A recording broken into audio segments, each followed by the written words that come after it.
नमस्कार NSR times को स्वागत करुछि म स्वागतिका भूतिया। दिन को दिन नोवेल कोरोना भाइरस घातक हेबारे लागिछि। प्रत्येक दिन कोरोना आक्रांतक संख्या द्रुत गति रे बढ़ी चलिथिला बेले कोरोना जनित मृत्यु संख्या मध्ये वृद्धि पाउछि, जहाकु नै कि समग्र देश चिंता रे रहिछि।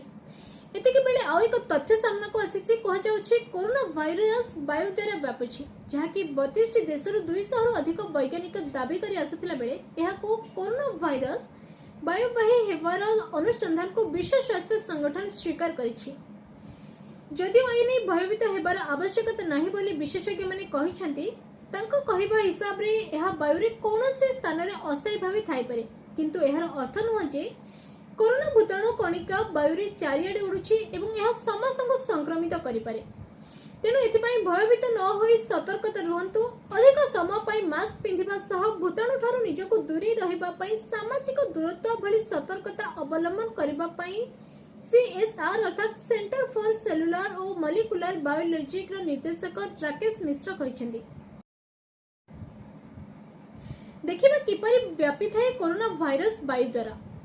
जदि केही जने कोरोना भाइरस आक्रांत व्यक्ति छिंकिबा परे सेथिरु बाहरुथिबा बड़ आकार बा छोट आकार जल कणिका वायु रे उड़ी बुले एवं लोके से वायु निश्वास रे ग्रहण करी संक्रमित हुअंती। जदिओ एथिपाई कोनोसी भयभीत हेबार आवश्यक नाही बोली वैज्ञानिक माने कहिसंती, सेथिपाई केवल सतर्कता अवलंबन करबा ही एकमात्र उपाय रहिबो।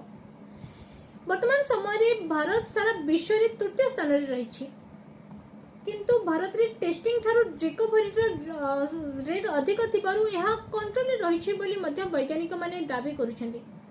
प्रथम रे अमेरिका रहितला बेले द्वितीय रे कोरोना भाइरस आक्रांत संख्या हिसाब रे सेकेंड रे रहिछि ब्राजील। भारत रे कोरोना आक्रांतक संख्या 7 लाख पार हेतिला बेले मृत्यु संख्या 20,000 रु अधिक को वृद्धि पाइछि। एथि भितरु 4,49,948 जन सुस्थ हेलेनी। जदि आम राज्य कथा देखा ताहले राज्य में मोट आक्रांतक संख्या 10,000 पारी होइतिला बेले एथिरु 3,860 टी एक्टिव केस रहिछि। एहा भितरु 706 जन कोरोना आक्रांत रे सुस्थ होइछन्ति।